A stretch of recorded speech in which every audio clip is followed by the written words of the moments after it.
വീഡിയോയിൽ നമ്മൾ ആദ്യമേ സിറിയയിൽ നിന്ന് തന്നെ തുടങ്ങാം. സിറിയയിൽ ഇന്ന് സെൻട്രൽ ഡമാസ്കസിൽ നല്ല രീതിയിലുള്ള ഒരു റാലി സംഘടിപ്പിക്കുകയുണ്ടായി. അത് റാലി അല്ല, പ്രൊട്ടസ്റ്റ്. ഒരു പ്രൊട്ടസ്റ്റ് തന്നെയാണ് സ്റ്റാർട്ട് ചെയ്തത്. ഈ പ്രൊട്ടസ്റ്റ് എന്തിനാന്ന് പറഞ്ഞാൽ ഡെമോക്രസി വേണം എന്ന് ചൊല്ലിയാണ് അവിടെ പ്രൊട്ടസ്റ്റ് നടക്കുന്നത്. അതായത് നിലവിലെ ആ രാജ്യത്ത് വന്നു ചേർന്ന ആ സിറിയക്കാരായിട്ടുള്ള ലേഡീസാണ് ഏറ്റവും കൂടുതൽ അതിനകത്ത് പാർട്ടിസിപ്പേറ്റ് ചെയ്തിരിക്കുന്നത്. അപ്പോൾ അവരുടെ ഒരു ആഗ്രഹം എന്ന് പറഞ്ഞാൽ ഈ രാജ്യം ഡെമോക്രസിയിലേക്ക് പോകണം എന്നാണ് അവർ ആഗ്രഹിക്കുന്നത്. അതായത് വോട്ടെടുപ്പ് നടത്തി തെരഞ്ഞെടുത്ത നേതാക്കളാണ് അവരെ ഭരിക്കേണ്ടതെന്നാണ് അവർ പറഞ്ഞു വെക്കുന്നത്. കുറെ നേരം ഈ ഒരു പ്രതിഷേധം നീണ്ടു നിന്ന ഒരു അവസ്ഥയിൽ ഈ ഒരു നേതാവ്, ഈ HTSന്റെ ലീഡർ ജൊലാനി, പുള്ളി വന്ന് അവരെ സമാധാനം പറഞ്ഞ് പിരിച്ചുവിടുന്ന ഒരു ഏർപ്പാടാണ് അവിടെ ഉണ്ടായത്. അപ്പൊ അതിൽ പുള്ളി പറഞ്ഞത്, ദിസ് ഇസ് നോട്ട് അഫ്ഗാനിസ്ഥാൻ, ഇത് അഫ്ഗാനിസ്ഥാൻ അല്ല, ഇവിടെ സ്ത്രീകൾക്ക് എഡ്യൂക്കേഷൻ കൊടുക്കും, അതായത് സ്ത്രീകൾക്ക് പഠിക്കാനുള്ള സ്വാതന്ത്ര്യം ഉണ്ടാവും എന്നുള്ള ഒരു സ്റ്റേറ്റ്മെന്റ് ആണ് പറഞ്ഞത്.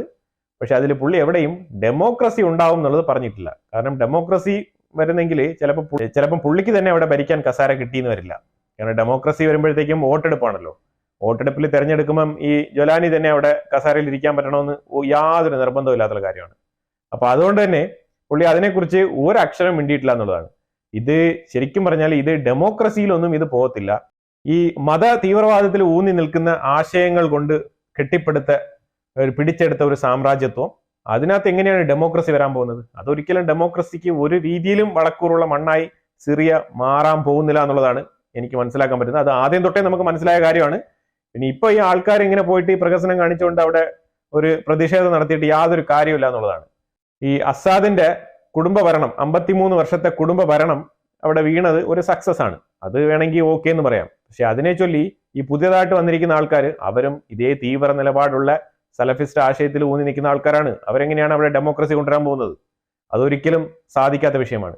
എന്നാലും ഫ്രീഡം വേണം, ഡെമോക്രസി വേണം എന്നൊക്കെ അവിടെ ഇപ്പൊ തന്നെ പ്രൊട്ടസ്റ്റ് തുടങ്ങിയിട്ടുണ്ട്, ഈ പ്രതിഷേധം തുടങ്ങിയിട്ടുണ്ട്. ഇനി അത് ഏത് രീതിയിൽ പോകുമെന്ന് ഇനി കണ്ടറിയാം. ഈ സിറിയയുടെ വിഷയത്തെ ചൊല്ലി പുടിൻ അസദുമായിട്ട് ചേർന്നിട്ടൊരു സ്റ്റേറ്റ്മെന്റ് ഇന്ന് പുറത്തു വിട്ടിട്ടുണ്ട്. അതായത് റഷ്യൻ പ്രസിഡന്റ് വ്ളാഡിമിർ പുടിനാണ്.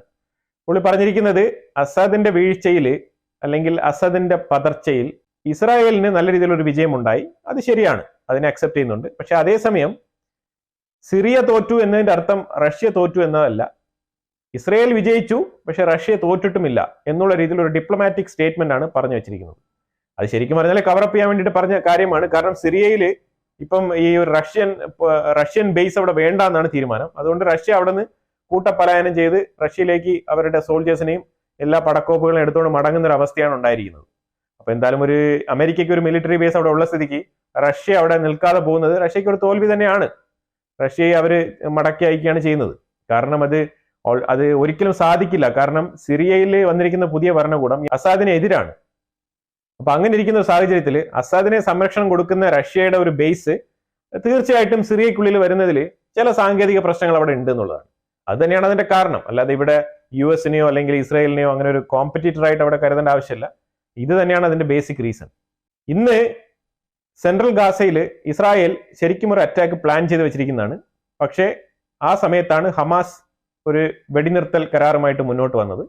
അപ്പൊ അവരുടെ സൈഡിലുള്ള ഒരു പ്രഖ്യാപനം എന്ന് പറഞ്ഞു കഴിഞ്ഞാൽ ഇപ്പൊ അതാ മാറ്റി പറഞ്ഞിരിക്കുകയാണ്.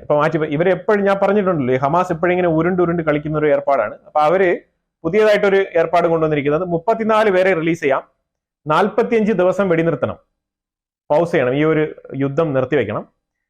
അതുകൂടാതെ റഫ ബോർഡർ ഫ്രീ ആക്കണം. ഈജിപ്തിൽ നിന്നും ഗാസയ്ക്കുള്ളിൽ വന്നു പോകുന്ന റഫ ഗേറ്റ് ഉണ്ടല്ലോ, ആ ഗേറ്റ് ഫ്രീ ആക്കണം. അതിന്റെ സെക്യൂരിറ്റി ആർക്ക് കൈമാറണം എന്നതിനെ കുറിച്ച് ഹമാസ് പറഞ്ഞിട്ടില്ല. തൽക്കാലം അത് ഇസ്രായേലിന്റെ കൺട്രോളിലാണ് ഉള്ളത്. ഇത് ശരിക്കും ഈ റഫ ഗേറ്റ് എന്ന് പറയുന്നത് ഈ റഫ ഗേറ്റ് എന്ന് പറയുന്നത് വളരെ ക്രൂഷ്യൽ ആയിട്ടുള്ള ഗേറ്റ് ആണ്. ആ ഗേറ്റിന്റെ വഴി തുറന്നു വിട്ടു കഴിഞ്ഞാൽ ഇസ്രായേലിന്റെ നേതൃത്വത്തിലല്ല അതിന്റെ സെക്യൂരിറ്റി എന്നുണ്ടെങ്കിൽ ഒരുപാട് തീവ്രവാദികൾ, അതായത് ആ ഒരു ടൈമിൽ ഇവാക്യുവേറ്റ് ആയി ഈജിപ്തിലോട്ട് പോയി അത്രയും തീവ്രവാദികളും ഭാഗത്തോട്ട് ഒന്ന് കയറും. അപ്പൊ ഇത് ഇസ്രായേലിന് തന്നെ ഇരട്ടി പണിയാണ്. അതുകൊണ്ട് ഈ വക മണ്ടത്തരങ്ങളൊന്നും ഇസ്രായേൽ ഒരിക്കലും ഇത് ചെയ്യാൻ സാധ്യതയില്ല എന്നുള്ളതാണ് എനിക്ക് മനസ്സിലാക്കാൻ പറ്റുന്നത്. പിന്നെ ഈ IDF-ന്റെ ട്രൂപ്പ് വിത്ഡ്രോവൽ ഫ്രം ഗാസ അതൊരിക്കലും നടക്കുമെന്ന് എനിക്ക് തോന്നുന്നില്ല. അത് കൂടാതെയുള്ള പിന്നെ അങ്ങനെ നടക്കുമെന്നുണ്ടെങ്കിൽ പിന്നെ ആദ്യമേ തന്നെ ഞങ്ങൾ ട്രൂപ്പിനെയൊക്കെ പിൻവലിക്കാം, നിങ്ങൾ ബന്ദികളെ വിട്ടയക്കും എന്ന് പറഞ്ഞ് ഇസ്രായേലിനങ്ങ് മടങ്ങി പോയാൽ പോരായിരുന്ന. അപ്പൊ എന്തായാലും ഈ വക ഡ്രാമ ഒന്നും നടക്കത്തില്ല. അപ്പൊ ഇത് ശരിക്കും പറഞ്ഞാൽ ഇത് ഹമാസ് കുറച്ചുകൂടെ നീട്ടി വെക്കാൻ ഈ ഒരു ബന്ദികളെ റിലീസ് ചെയ്യുന്ന കാര്യത്തിനെ കുറച്ചുകൂടി നീട്ടിക്കൊണ്ടു പോകാനുള്ള ശ്രമമാണ് തുടരുന്നത്.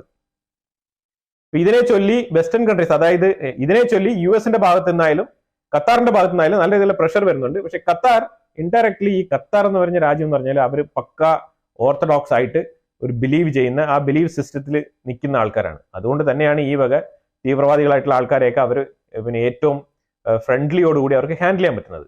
ഖത്തറുമായിട്ട് തീവ്രവാദികൾ സംസാരിക്കുന്നത് എന്തിനാണ്? ഖത്തറിന് അത്രയും വിശ്വാസം ഉള്ളത് കൊണ്ടാണ്. അവർക്ക് ഈ ഒരു വിശ്വാസം എന്താണെന്നും ഇവരുടെ എയിം എന്താണെന്നും ഇവരുടെ മോട്ടിവേഷൻ എന്താണെന്നും അതായത് തീവ്രവാദികളുടെ ആഗ്രഹങ്ങളെ എങ്ങനെ സംരക്ഷിച്ച് നിർത്തണം എന്നുള്ളതും ഖത്തറിന് കൃത്യമായിട്ട് അറിയാം. കാരണം അത് ദീനിന്റെ വിഷയമാണ്. ആ ദീനിന്റെ വിശ്വാസത്തിന്റെ ബിലീഫ് സിസ്റ്റത്തിന്റെ ഒരു ഐഡിയോളജിയുടെ ഭാഗമാണ്. അതിൽ അടിയുറച്ച് വിശ്വസിക്കുന്ന കൊണ്ട് തന്നെയാണ് ഈ ഒരു തീവ്രവാദികൾ കൃത്യമായിട്ട് ഖത്തറിന്റെ അടുത്ത് ഈ കമ്മ്യൂണിക്കേഷൻ വളരെ എളുപ്പത്തിൽ നടത്തുന്നത്. കാരണം അവർക്ക് ഖത്തറിന്റെ വിശ്വാസമാണ്. ഖത്തറും ഇതേപോലെ ഫണ്ടമെന്റലിസത്തിൽ വിശ്വസിക്കുന്ന ആൾക്കാരാണ്. അതുകൊണ്ട് തന്നെയാണ് സംഭവിക്കുന്നത്. ഇന്ത്യക്കാർക്കെതിരെയൊക്കെ ഖത്തർ നടപടിയെടുക്കുന്നൊക്കെ വാർത്തകളൊക്കെ വരുന്നുണ്ട്. പക്ഷെ അതിന് സ്ഥിരീകരിച്ച രൂപം ഇതുവരെ പുറത്തു വന്നിട്ടില്ല. ഒഫീഷ്യലി എവിടെയും തന്നെ അത് ഡിക്ലെയർ ചെയ്തിട്ടില്ല. പക്ഷെ ഖത്തർ ഇങ്ങനെ ഇന്ത്യക്കാർക്ക്, അതായത് മുസ്ലിം അല്ലാതെ ഇതര വിഭാഗങ്ങളിൽപ്പെട്ട ആൾക്കാർക്കുള്ള വിസ ഖത്തർ പിന്നെ സ്വമേധയാ നിഷേധിക്കുന്ന ഒരു അവസ്ഥയാണ് ഉണ്ടായിക്കൊണ്ടിരിക്കുന്നത്. തുടരെ അതിങ്ങനെ സംഭവിക്കുന്നതാണ് മനസ്സിലാക്കാൻ പറ്റുന്നത്. ഇത് ഖത്തറിലുള്ള ആൾക്കാർ, നമ്മുടെ വീഡിയോ കാണുന്ന ആൾക്കാരുണ്ടെങ്കിൽ അതിനെക്കുറിച്ചുള്ള അഭിപ്രായങ്ങൾ നിങ്ങൾക്ക് കമന്റ് ബോക്സിൽ രേഖപ്പെടുത്താവുന്നതാണ്. ഇത് ഒഫീഷ്യലി എവിടെയും പബ്ലിഷ് ചെയ്ത് വന്നിട്ടില്ല. പക്ഷേ ചില ഓൺലൈൻ മീഡിയാസിലൊക്കെ ഈ ഒരു ന്യൂസ് ഇങ്ങനെ വരുന്നുണ്ടെന്നുള്ളതാണ്. ഇന്നലെ യമനിൽ ഒരു അറ്റാക്ക് നടത്തിയല്ലോ ഇസ്രായേൽ. ഇസ്രായേൽ നടത്തിയ അറ്റാക്കിന്റെ ഡീറ്റെയിൽ ആയിട്ടുള്ള ഫൂട്ടേജ് അവർ പുറത്തുവിട്ടിട്ടുണ്ട്. അതിന്റെ ഇമേജ് ഞാൻ ഇവിടെ കാണിക്കാം. ഇതിൽ കൃത്യമായിട്ടുള്ള ലൊക്കേഷൻസ് ഈ ലൊക്കേഷനിൽ കൃത്യമായിട്ട് മാർക്ക് ചെയ്തിട്ടുണ്ട്. 5 സ്പോട്ടുകളാണ് അറ്റാക്ക് ചെയ്തത്. 5 സ്പോട്ടുകൾ, അത് 3 പോർട്ടുകൾ മാത്രമാണ് പല മീഡിയാസിലും വന്നുകൊണ്ടിരുന്നത്. പക്ഷേ ഇതിൽ 5 സ്പോട്ടുകളാണ് അവർ അറ്റാക്ക് ചെയ്തിരിക്കുന്നത്. അത് കൃത്യമായിട്ട് അവർ ഈ മാപ്പിൽ കാണിച്ചിട്ടുണ്ടെന്നുള്ളത്. ഇതിൽ പോർട്ടുകൾ ഉൾപ്പെടെയുള്ള ഇലക്ട്രിക് ഗ്രിഡുകൾ, അതായത് പവർ സപ്ലൈ കൊടുക്കുന്ന, ഇലക്ട്രിസിറ്റി സപ്ലൈ ചെയ്യുന്ന എനർജി റിസോഴ്സസ് ഉൾപ്പെടെയുള്ള കാര്യങ്ങളെയാണ് ഇവർ അറ്റാക്ക് ചെയ്തിരിക്കുന്നത്. അതിൽ 5 സ്പോട്ടുകളാണ് ഇതിൽ കൃത്യമായിട്ട് അറ്റാക്ക് ചെയ്തിരിക്കുന്നത്. ഇനിയും യമനിലേക്കുള്ള ഒരു അറ്റാക്ക് തുടരും. കാരണം യമൻ അങ്ങനെ വെറുതെ ഇരിക്കത്തില്ല. യമനിന് നല്ലൊരു ഫോഴ്സ് ഉണ്ട്. അവർ തീർച്ചയായിട്ടും തിരിച്ചടിക്കും. അവർ റിറ്റാലിയേറ്റ് ചെയ്യുന്ന സമയത്ത് വീണ്ടും ഇതിനേക്കാളും ആക്രോശമായ രീതിയിൽ ഇസ്രായേൽ വീണ്ടും പ്രതികരിക്കും. ഇനി ഒരു 10-15 ദിവസങ്ങളിൽ ഈ ഒരു രീതിയിലുള്ള കാര്യങ്ങളാണ് ഇനി നടക്കാൻ പോകുന്നത്. അതായത് ഇസ്രായേൽ യമൻ. നെതന്യാഹു ഒരു സ്റ്റേറ്റ്മെന്റ് പറഞ്ഞിരിക്കുന്നത്, ഞങ്ങൾ യമനെ അറ്റാക്ക് ചെയ്യുന്നത്, ഞങ്ങൾ ഈ ഹൂത്തികളെ അറ്റാക്ക് ചെയ്യുന്നത് ഞങ്ങൾക്ക് വേണ്ടി മാത്രമല്ല, ഫോർ ദ എൻറ്റയർ വേൾഡ് എന്നാണ് പറഞ്ഞിരിക്കുന്നത്. അവർ സ്റ്റേറ്റ്മെന്റ് വളരെ വ്യക്തമാണ്. അത് എനിക്കും പലപ്പോഴും തോന്നിയിട്ടുണ്ട്. നമ്മുടെ വീഡിയോയിൽ തന്നെ പലപ്പോഴും നമ്മൾ പറഞ്ഞിട്ടുണ്ട്, ഈ ഹൂത്തികളെ അറ്റാക്ക് ചെയ്യുക എന്ന് പറഞ്ഞാൽ എൻറ്റയർ വേൾഡിന് തന്നെ ഗുണമുള്ള പരിപാടിയാണ്. കാരണം അതൊരു ട്രേഡ് റൂട്ടാണ്. അവർ ക്രൂഷ്യൽ പ്ലേസിൽ ഇരുന്നുകൊണ്ടാണ് ഈ വക പരിപാടികൾ, തരികിട പരിപാടികൾ കാണിച്ചുകൊണ്ടിരിക്കുന്നത്. അപ്പൊ അത് കൃത്യമായിട്ട് ബെഞ്ചമിൻ നെതന്യാഹു പറഞ്ഞ സ്റ്റേറ്റ്മെന്റ് മറ്റുള്ള രാജ്യങ്ങളും കൂടെ അതിനെ ശരിവെക്കുന്നതായിട്ടാണ് നമുക്ക് മനസ്സിലാക്കാൻ പറ്റുന്നത്. അങ്ങനെ ഇന്ത്യയിലോട്ട് വന്നു കഴിഞ്ഞാൽ, ഇന്ത്യ റഷ്യ ഒരു ബിസിനസ് മീറ്റ് ഇന്നലെ മോസ്കോയിൽ വെച്ച് നടക്കുകയുണ്ടായി. ഏതാണ്ട് 700ഓളം ബിസിനസ് പീപ്പിൾ, ടോപ്പ് ക്ലാസ് മില്യനിയേഴ്സ് എന്ന് വേണമെങ്കിൽ പറയാം, ആ രീതിയിലുള്ള ആൾക്കാർ ആ ഒരു മീറ്റിൽ പങ്കെടുത്തിട്ടുണ്ട്. ഇത് തീർച്ചയായിട്ടും റഷ്യയെ ബൂസ്റ്റൺ ചെയ്യാനും, റഷ്യയുടെ എക്കണോമി കുറച്ച് വീക്കാണ്, അവരുടെ കറൻസി വളരെ ലോ റേഞ്ചിലാണ് പൊയ്ക്കൊണ്ടിരിക്കുന്നത്. കാരണം ഈ ഒരു യുദ്ധം തന്നെയാണ് അതിന്റെ കാരണം. ഇത് റഷ്യക്കും ഇന്ത്യക്കും ഒരുപോലെ ഗുണം കിട്ടുന്ന രീതിയിലുള്ള ഇൻവെസ്റ്റ്മെന്റ് പ്ലാനുകളാണ് ഇതിനകത്ത് രൂപീകരിക്കപ്പെട്ടത്. ഈ ഒരു മീറ്റിംഗ് തുടരെ അത് business meet, purely business meet ആണ്. ഇതിൽ ഒരുപാട് ഇൻവെസ്റ്റ്മെന്റുകൾ ഇന്ത്യക്കും റഷ്യക്കും ഒരുമിച്ച് കിട്ടാൻ വേണ്ടിയിട്ടാണ് ഈ ഒരു സാഹചര്യത്തിൽ ഈ ഒരു മീറ്റിംഗ് സംഘടിപ്പിച്ചിരിക്കുന്നത്. അപ്പൊ എന്നാൽ ഇതിന്റെ ഫർദർ അപ്ഡേറ്റ്സുകൾ വരും. ഇതിനനുസരിച്ചുള്ള ഇൻവെസ്റ്റ്മെന്റുകൾ ഇന്ത്യയിൽ വരുന്ന അനുസരിച്ചാണ് ഈ ഒരു മീറ്റിംഗിന്റെ ഡെവലപ്മെന്റ്സ് നമുക്ക് മനസ്സിലാക്കാൻ പറ്റുക. ഇപ്പൊ ഇന്ത്യ എന്തുകൊണ്ടാണ് ഇതിൽ പാർട്ടിസിപ്പേറ്റ് ചെയ്തത് എന്നുള്ളത് ഞാനിപ്പം ഒന്ന് സൂചിപ്പിച്ചു കഴിഞ്ഞാൽ, ഇന്ത്യയുടെ GDP-യിൽ ചെറിയൊരു കുറവ് രേഖപ്പെടുത്തിയിട്ടുണ്ട്. അത് നമ്മൾ ഇന്ത്യയെ പലപ്പോഴും നമ്മളിങ്ങനെ ഫേക്ക് ആയിട്ട് നമ്മൾ നറേറ്റ് ചെയ്ത് പൊക്കി അങ്ങനെ കൊണ്ടുപോകാൻ പാടില്ല. നമ്മൾ വളരെ സത്യസന്ധമായിട്ടുള്ള കാര്യമാണ് പറയുന്നത്. GDP-യിൽ കുറവ് രേഖപ്പെടുത്തിയിട്ടുണ്ട്. 6.7 എന്നുള്ള GDP ഏതാണ്ട് 5.4 ആയിട്ട് കുറഞ്ഞിട്ടുണ്ട് എന്നുള്ളതാണ് വസ്തുത. ഈ ഒരു ക്വാർട്ടറിൽ, ഈ മൂന്നാമത്തെ ക്വാർട്ടറിൽ, തേർഡ് ക്വാർട്ടർ, അതായത് ഫിസിക്കൽ ഇയർ എന്ന് പറയുമ്പോഴത്തേക്കും നമുക്ക് ഏപ്രിൽ തുടങ്ങി, ഒരു വർഷത്തെ ഏപ്രിൽ തുടങ്ങി മാർച്ച് 31 അവസാനിക്കുകയും ചെയ്യുന്നതാണ് ഒരു ഫിസിക്കൽ ഇയർ എന്ന് പറയുന്നത്. അതിൽ ഓരോ 3 മാസമാണ് ക്വാർട്ടർ ബേസിസിൽ കാൽക്കുലേറ്റ് ചെയ്യുന്നത്. അപ്പൊ നമ്മൾ ഇപ്പൊ നിൽക്കുന്നത് മൂന്നാമത്തെ ക്വാർട്ടറിലാണ്. അപ്പം അടുത്ത ഒരു ക്വാർട്ടറും കൂടെ ഉള്ളൂ ഈ ഒരു ഫിസിക്കൽ ഇയർ കംപ്ലീറ്റ് ആവാൻ വേണ്ടിയിട്ട്. പക്ഷേ ഇന്ത്യയിലെ GDP താഴോട്ട് പോയിട്ടുണ്ടെന്നുള്ളതാണ് വസ്തുത. ഇത് എന്തുകൊണ്ടാണെന്ന് പറഞ്ഞാൽ പണപ്പെരുപ്പം കൂടിയിട്ടുണ്ട്. നമ്മളുടെ റിസർവ് ബാങ്ക് ഈ ഒരു റിപ്പോ റേറ്റ് ഒരിക്കലും കൂട്ടിയിട്ടില്ല. 2023 ഫെബ്രുവരിക്ക് ശേഷം നമ്മളുടെ റിപ്പോ റേറ്റ് ഒരിക്കലും കൂട്ടിയിട്ടില്ല. 6.5 എന്നുള്ള നിലയിൽ തന്നെയാണ് ഈ ഒരു ഇൻട്രസ്റ്റ് റേറ്റ് തുടരുന്നത്. അതും ഒരു കാരണമാണ് പുതിയ ഇൻവെസ്റ്റ്മെന്റുകൾ ഇന്ത്യയിലേക്ക് വരാതിരിക്കാൻ വേണ്ടിയിട്ട്. പിന്നെ ഈ ആഗോളതലത്തിൽ തന്നെ നടക്കുന്ന ഈ ഒരു സിറ്റുവേഷൻസ്, ഈ ഒരു യുദ്ധ സിറ്റുവേഷൻസ്, പക്ഷെ അത് യുദ്ധ സിറ്റുവേഷൻസിനൊക്കെ നമുക്ക് മറികടക്കാൻ കഴിയും. പക്ഷേ ഇന്റർണലി ഇന്ത്യക്കുള്ളിലുള്ള എക്കണോമിക് പ്രൊഡക്ഷൻസ്, ഈ വക മേഖലകളിലൊക്കെ നമ്മൾ കൃത്യമായിട്ടുള്ള കാര്യങ്ങൾ പാലിച്ചിട്ടുണ്ടായിരുന്നുണ്ടെങ്കിൽ നമുക്കത് മറികടക്കാൻ കഴിയുമായിരുന്നു. പക്ഷെ എന്തുകൊണ്ടോ ഇപ്പം ഇന്ത്യക്കുള്ളിൽ ഗവൺമെന്റിന്റെ സ്പെൻഡിങ് കുറഞ്ഞിട്ടുണ്ട് എന്നുള്ളതാണ്. അതായത് പണ്ട് വളരെ വേഗത്തിൽ നടന്നുകൊണ്ടിരുന്ന പല പ്രോജക്റ്റുകളും ഇപ്പൊ കുറച്ച് സ്ലോ ഡൗൺ ചെയ്തിട്ടുണ്ട്. സെൻട്രൽ ഗവൺമെന്റ് തന്നെ കുറച്ച് ഫണ്ട് പുഷ് ചെയ്യുന്നത് കുറച്ച് പിന്നോട്ട് പോയിട്ടുണ്ട് എന്നുള്ളതാണ്. അതുകൊണ്ട് എല്ലാ മേഖലകളിലും കുറച്ച് മന്ദത അനുഭവപ്പെടുന്നുണ്ട്. ഇൻഫ്ലേഷൻ റേറ്റ് ഹൈ ആയിട്ടുണ്ട് ഇന്ത്യക്കുള്ളിൽ. ഇൻഫ്ലേഷൻ കൂടിയിട്ടുണ്ട്. അത് കൂടിയിട്ടുണ്ടെന്ന് പറയാനുള്ള കാരണം വെച്ചാൽ ഇത് ഇൻഫ്ലേഷൻ എങ്ങനെയാണെന്ന് പറഞ്ഞാൽ 8 ഇരുന്ന ഇൻഫ്ലേഷൻ 6 കുറഞ്ഞു. 6 നിന്നും 5.4 ഇപ്പം മാറിയിരിക്കുന്നത്. പക്ഷേ നമ്മളുടെ റിസർവ് ബാങ്കിന്റെ ഒരു കാൽക്കുലേഷൻ എന്ന് പറഞ്ഞാൽ നമ്മൾ ഇന്ത്യയുടെ ഇൻഫ്ലേഷൻ 4 കുറയ്ക്കുക എന്നുള്ളതാണ്. ഈ 4 കുറച്ചാൽ മാത്രമേ ഇന്ത്യക്ക് കുറച്ചുകൂടെ സ്റ്റെബിലിറ്റി ഇൻകം ഉണ്ടാവുകയുള്ളൂ. പക്ഷെ അതിപ്പോ എന്തായാലും ഈ 5.4 താഴോട്ട് വരുന്നില്ല എന്നുള്ള അവസ്ഥയാണ്. ഇൻഫ്ലേഷൻ കൂടിക്കഴിഞ്ഞാൽ എന്താണ് സംഭവിക്കാന്ന് പറഞ്ഞാൽ ജനങ്ങളുടെ ബൈയിങ് കപ്പാസിറ്റി, പർച്ചേസിങ് കപ്പാസിറ്റി കുറയും. ഈ പർച്ചേസിങ് കപ്പാസിറ്റി കുറഞ്ഞു കഴിഞ്ഞാൽ എന്താണ് സംഭവിക്കുക? നമ്മൾ സാധാരണ മേടിച്ചുകൊണ്ടിരിക്കുന്ന നിത്യോപയോഗ സാധനങ്ങളുടെ വില കൂടുന്നു. അപ്പൊ നമ്മൾ ഏറ്റവും കൂടുതൽ പൈസ അങ്ങോട്ട് സ്പെൻഡ് ചെയ്യേണ്ടി വരുന്നു. അപ്പൊ അതുകൊണ്ട് നമുക്ക് ആ ഒരു മാസം എന്തെങ്കിലും അഡീഷണൽ ആയിട്ട് ഒരു ഇലക്ട്രോണിക്കോ അല്ലെങ്കിൽ എന്തെങ്കിലും മേടിക്കാനുള്ള സാഹചര്യം അവിടെ ഒഴിവായി പോവാണ്. മേടിക്കാൻ പറ്റുന്നില്ല. അപ്പൊ അങ്ങനെ ജനങ്ങളുടെ പർച്ചേസിങ് കപ്പാസിറ്റി കുറയും. ഇങ്ങനെയുള്ള സാഹചര്യങ്ങൾ വരുമ്പോഴാണ് GDP കുറയുന്നത്.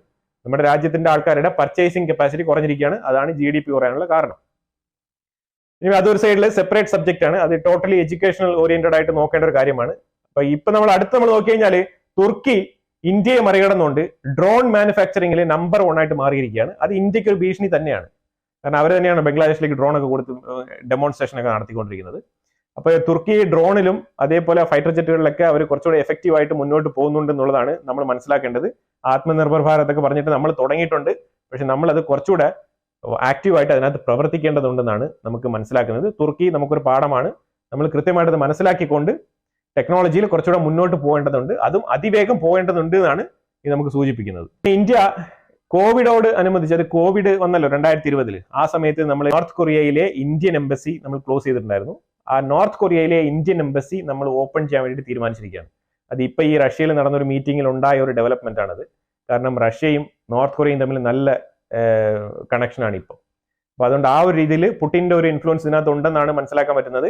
അപ്പൊ അതുകൊണ്ട് ഒരിക്കലും അടച്ച ഒരു നോർത്ത് കൊറിയൻ എംബസി ഒരിക്കലും തുറക്കണ്ട എന്നാണ് വിചാരിച്ചിരുന്നത് ഇന്ത്യ. റഷ്യയുടെ ഒരു ഇടപെടൽ മൂലം വീണ്ടും ഈ നോർത്ത് കൊറിയയിൽ ഇന്ത്യൻ എംബസി റീ ഓപ്പൺ ചെയ്യാണ്. അത് ഈ ഒരു ഡിപ്ലോമാറ്റിക് മെസ്സേജ് ഇങ്ങനെയാണ് കൊടുത്തിരിക്കുന്നത്. ഞങ്ങൾ കോവിഡ് മൂലമാണ് അത് അടച്ചത്, ഇപ്പൊ കോവിഡ് ഇല്ലല്ലോ, അപ്പൊ അതുകൊണ്ട് തുറക്കുന്നു എന്നുള്ള രീതിയിലുള്ള ഒരു മെസ്സേജ് കൊടുത്തുകൊണ്ടാണ് ഇന്ത്യ ആ ഒരു പ്രവൃത്തിയിലേക്ക് പോകുന്നത്. എല്ലാവർക്കും അറിയാവുന്ന പോലെ അർമേനിയ നമ്മളുടെ ഏറ്റവും വലിയ ഒരു ഡിഫൻസ് പർച്ചേസ് ഹോൾഡറാണ്. നമ്മുടെ അടുത്ത് ഏറ്റവും കൂടുതൽ ഡിഫൻസ് മെറ്റീരിയൽസ് പർച്ചേസ് ചെയ്യുന്ന അർമേനിയയാണ്. അർമേനിയയും അസർബൈജാനും സ്ഥലത്തർക്കം ഓൾറെഡി നിലവിലുള്ളതാണ്. അപ്പൊ അവർ തമ്മിലാണ് അങ്ങോട്ടും ഇങ്ങോട്ടും അടി നടക്കുന്നത്. അപ്പൊ ഇന്ത്യയിൽ നിന്ന് മേടിക്കുന്ന ആയുധങ്ങൾ അസർബൈജാനെതിരെയാണ് ഉപയോഗിക്കപ്പെടുന്നത്. അപ്പൊ അതിന് അസർബൈജാൻ നമുക്ക് കുറച്ച് ബ്രഹ്മോസും അതേപോലെ നമുക്ക് ടാക്സ് ഗണ്ണുകളും അങ്ങനെ കുറെ സംഭവങ്ങളൊക്കെ വേണമെന്ന് പറഞ്ഞാൽ ഇന്ത്യ അടുത്ത് കുറച്ച് ഓർഡർ പ്ലേസ് ചെയ്തിട്ടുണ്ടായിരുന്നു. അപ്പൊ ഇന്ത്യ അതിനെ ക്യാൻസൽ ചെയ്തിട്ട് പറഞ്ഞിരിക്കുന്നത് നിങ്ങളുടെ അതർ പാർട്ടി അർമേനിയക്ക് ഞങ്ങൾ സപ്ലൈ ചെയ്യുന്നത് കൊണ്ട് തന്നെ നിങ്ങൾക്കൊരിക്കലും ഞങ്ങൾക്ക് തരാൻ സാധിക്കില്ല എന്നാണ് പറഞ്ഞിരിക്കുന്നത്. ഇത് ശരിക്കും പറഞ്ഞാൽ ഇത് ഇങ്ങനെ തന്നെയാണ് വേണ്ടത്. കാരണം എന്നാൽ മാത്രമേ ട്രസ്റ്റഡ് ആയിട്ട് ആൾക്കാർ നമ്മുടെ അടുത്ത് വെപ്പൺ മേടിക്കുകയുള്ളൂ. കാരണം നമ്മളല്ലെങ്കിൽ അമേരിക്കയെ പോലെയോ ചൈനയെ പോലെയോ രണ്ട് സൈഡിലും വെപ്പൺ കൊടുക്കുന്ന ഒരു ഏർപ്പാട് ഉണ്ടാവാൻ പാടില്ല. അത് ശരിക്കും പറഞ്ഞാൽ വഞ്ചനയാണ്. പൈസയ്ക്ക് വേണ്ടി പല കാര്യങ്ങളും മറ്റുള്ള രാജ്യങ്ങൾ ചെയ്യുന്ന പോലെ ഇന്ത്യ ചെയ്യാൻ പാടില്ല എന്നുള്ളതാണ്. അർമേനിയക്ക് കൊടുക്കുന്നെങ്കിൽ തീർച്ചയായിട്ടും അസർബൈജാന് കൊടുക്കാൻ പാടില്ല. അത് തന്നെയാണ് നിയമം. ആ രീതിയിലാണ് ഇന്ത്യ മറുപടി കൊടുത്തിരിക്കുന്നത്. ഇതിന് അസർബൈജാനും ഇതിനകത്തൊന്നും പറയാനില്ല എന്നുള്ളതാണ്. ഇന്ത്യക്കുള്ളിൽ 8 ബംഗ്ലാദേശികളെ പിടികൂടിയിട്ടുണ്ട്. ഈ ബംഗ്ലാദേശികളുടെ കാര്യം നമ്മൾ ആവർത്തിച്ച് പറയുകയാണ്.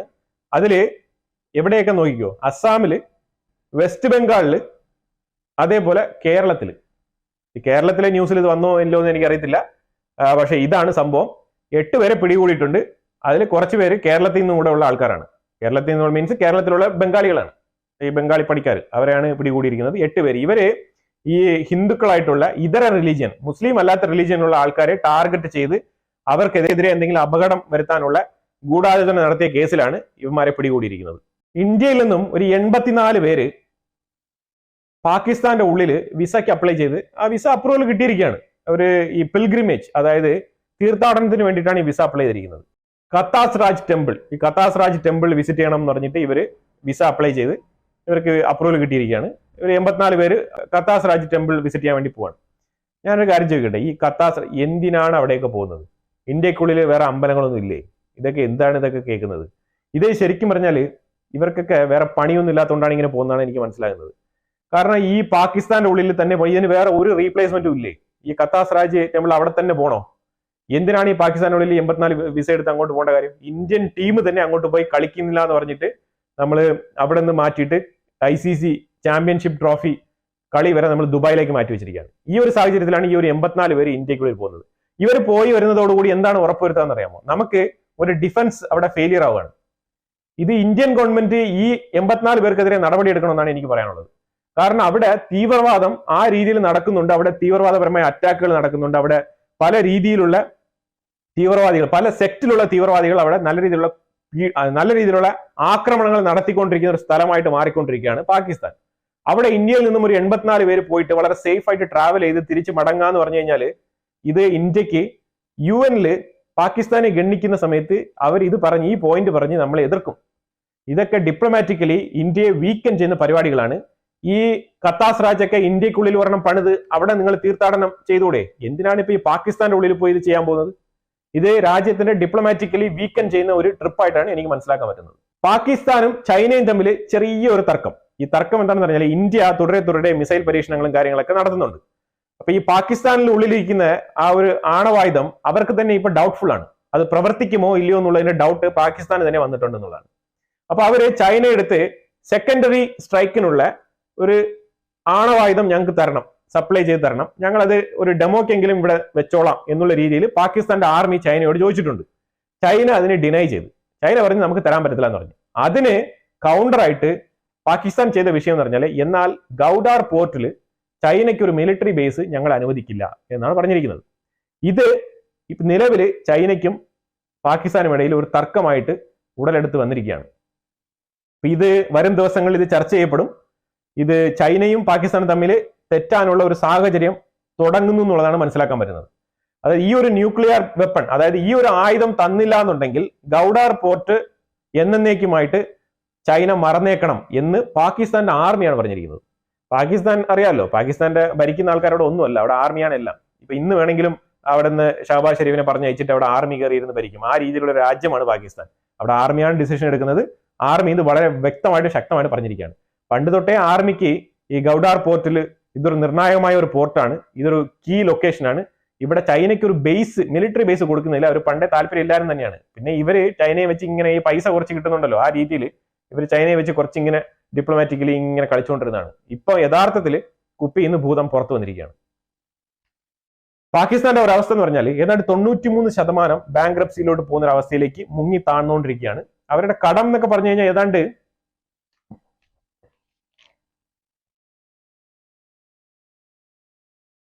69 ട്രില്യൺ, പാകിസ്ഥാൻ കറൻസി പ്രകാരം 69 ട്രില്യൺ ആണ് അവരുടെ കടം.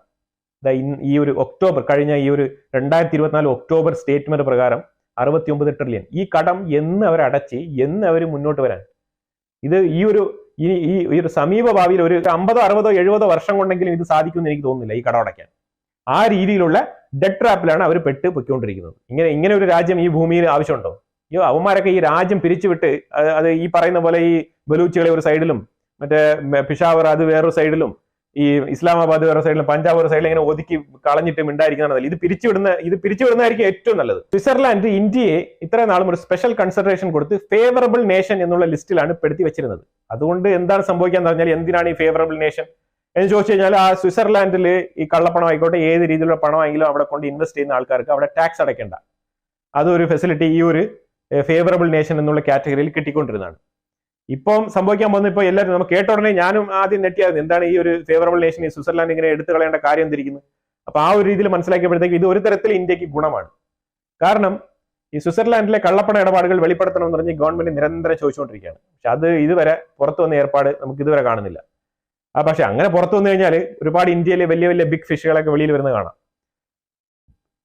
അപ്പൊ ഈ ഒരു സാഹചര്യത്തിൽ ഇപ്പൊ ഈ ഒരു ഫേവറബിൾ നേഷൻ എന്നുള്ളത് എടുത്തു മാറ്റിയത് കൊണ്ട് ഇനി സ്വിറ്റ്സർലാൻഡില് ഈ കള്ളപ്പണം ആയിക്കോട്ടെ ഏത് പണവും ആ ബാങ്കിൽ, സ്വിസ് ബാങ്കിൽ കൊണ്ട് ഇൻവെസ്റ്റ് ചെയ്തിരിക്കുന്ന ആൾക്കാർ ഇനി അവിടെ ടാക്സ് അടയ്ക്കേണ്ടി വരും. അങ്ങനെ ടാക്സ് അടയ്ക്കേണ്ടി വരുമ്പോഴത്തേക്കും നമുക്ക് കൃത്യമായിട്ട് ലിസ്റ്റ് കിട്ടും. യവനൊക്കെ ഏത് പേരിലുള്ളവനൊക്കെ അവിടെ ടാക്സ് അടയ്ക്കുന്നു അവന്മാരൊക്കെ കൃത്യമായിട്ട് പൊക്കിക്കൊണ്ട് വന്നു കഴിഞ്ഞാൽ അവന്മാരുടെ പേരിലുള്ള പൈസ നമുക്ക് പൊക്കിയെടുക്കും. ഇവന്മാർ അവിടുത്തെ പെർസെന്റേജ് കണക്ക് വെച്ചിട്ടായിരിക്കും ടാക്സ് അടയ്ക്കുന്നത്. അത് വെച്ചിട്ട് നമുക്ക് കൃത്യമായിട്ട് നമുക്ക് മോണിറ്റർ ചെയ്യാൻ പറ്റും ഇവന് എത്ര രൂപ ബാങ്കിൽ കിടപ്പുണ്ടെന്നുള്ളത്. ഇപ്പൊ ഇങ്ങനെ ഒരു സംഭവം തുറന്നിരിക്കുകയാണ്. ഇത് ചെറുതായിട്ടൊരു നിയമമാണ്.